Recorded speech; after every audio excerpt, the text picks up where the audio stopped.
Okay, in this video we're going to look at the CAST rule. The CAST rule is just an acronym, and the acronym doesn't really help you to understand it. It helps you to use it, but not necessarily understand it. So we're going to look at where it's come from, just by looking at what the definitions are of sine theta, cos theta, and tan theta. So sine theta equals y over r, cos theta equals x over r, and tan theta equals y over x. Okay, and then we have the reciprocals of these two. So cosecant is the reciprocal of this one, secant is the reciprocal of cos, and cotan reciprocal of this. The rules apply the same for that. So when you're looking at the Cartesian plane, this is the y-axis, this is the x-axis, okay, and sine theta is equal to y over r. R is always positive, okay, in both of these, okay, so we don't have to worry about the sine of r to determine whether sine theta is positive or negative, or cos theta is positive or negative, okay, because r is always positive. Sine theta, the sine of it, is only dependent on the value of y. Because y is positive up here, then any angle from 0 to pi, okay, in the range of 0 to 2 pi, any angle in here is going to produce a positive sine ratio because y is positive. Okay, so in these quadrants here, you got sine is positive. And in this quadrant over here, we've got cos is positive because cos is x over r. R is always positive. So the sign of cosine, so the positive or negative of cosine, is dependent on x, whether x is positive or negative. And over here, x is always positive. So in these two quadrants, we've got cosine is positive.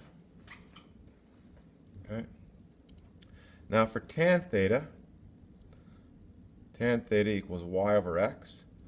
Both of these can be positive or negative, right? So when they're the same sign, tan is positive. So when y and x are both positive, which is over here, so any point over here has y and x positive, any angle in there, and when y and x are both negative, which is down here, that means that tan theta will be positive. So I just write this straight across there. Okay. So this is where we get the CAST rule from. Okay, so this is quadrant 1, 2, 3, 4. So in this quadrant, cosine is positive, but it's positive in here too. They're all positive in the first quadrant, which is nice, but it's also because this is an acute angle. So going back to grade 10 trigonometry, sine, cosine, and tan are always positive when we're dealing with acute angles. Okay? So in this one, they're all positive.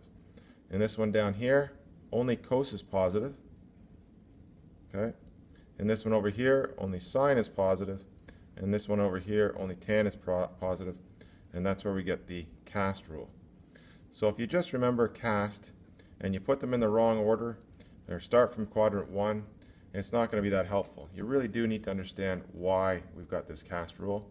And that's dependent on the signs of y, x, and r is always positive. Okay, so using this, well, we can evaluate some trig ratios that are outside the first quadrant, with this determining whether they're positive or negative. The other thing that you can use is just the graphs of sine, cos, and tan. Okay, so if we look at the sine graph, I'm just going to shrink this down here a little bit so you can look at it. So sine graph, let's do a little miniature one here. Okay, the cosine graph,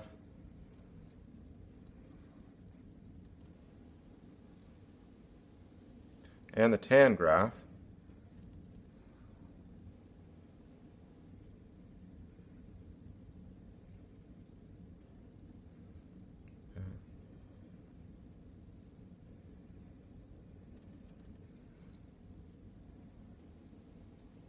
okay, so that's all between 0 and 2 pi.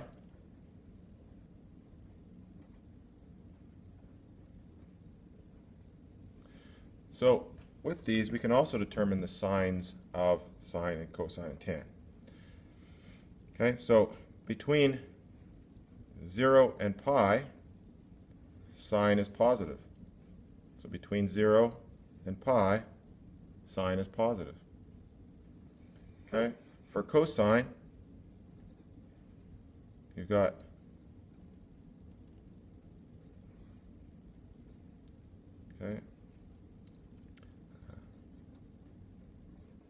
between 0 and pi over 2, so 0 and pi over 2, it's positive, and between 3 pi over 2, which is down here,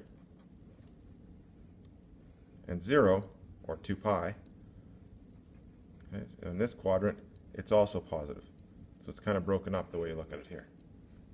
And then for tan, well, tan is positive between 0 and pi over 2. Okay. And then from pi to 3 pi over 2 in here. So 0 to pi over 2, and then from pi to 3 pi over 2. So you can tell it on the graphs as well. And you can use either one. So if I wanted to find out what the value of, say, sine of 3 pi over 4, okay.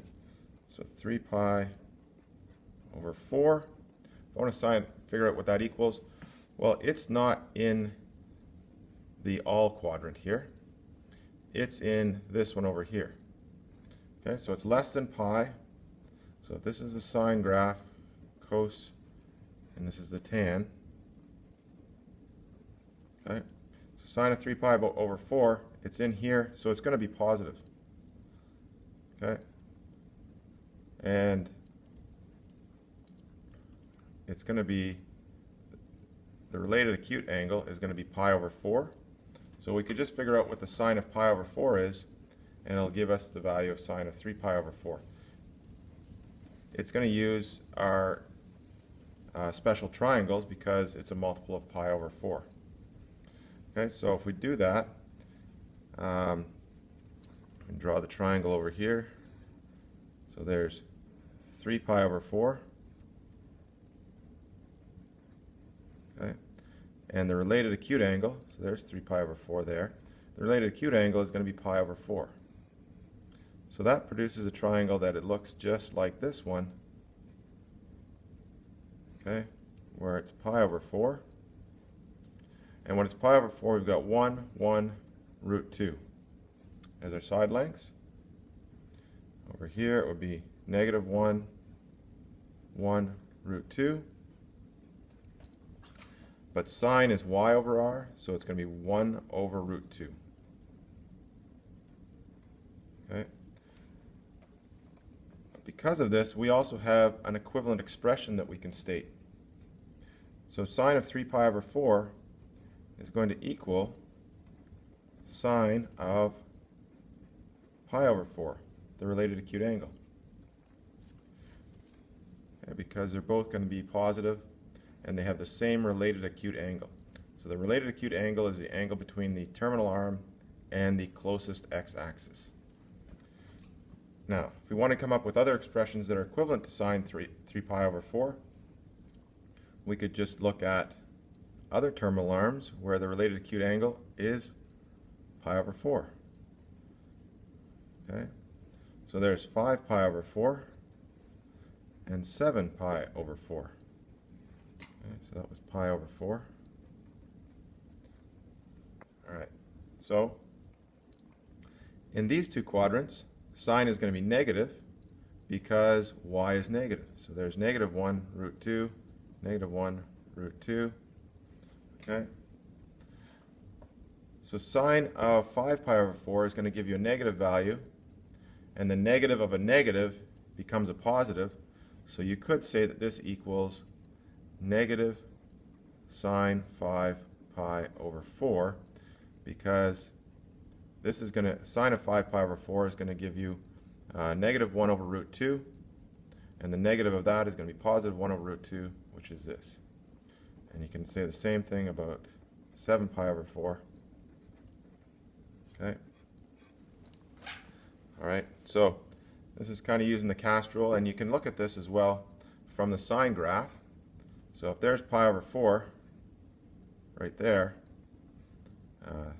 3 pi over 4, the sine is the same. The sine is the y value, so it's the same. Just looking at the graphs. Okay, and if you look at these angles down here, well, it's going to give you the same value but negative. Okay, so 1 over root 2, negative 1 over root 2. So here's some equivalent expressions. We can do this without using an angle from our special triangles. We could do it with, say, sine of pi over 10, or cos of pi over 10. Let's do cos of, instead of pi over 10, how about 11 pi over 10? Okay, so 11 pi over 10, we want to find equivalent expressions to this. It's not from our special triangle, so we don't know the exact value of this, but if we want to find an equivalent expression, well, pi is here, 0, okay. 10 pi over 10 is just pi, so that would be that. So 11 pi over 10 is over here. Okay. So there's 11 pi over 10.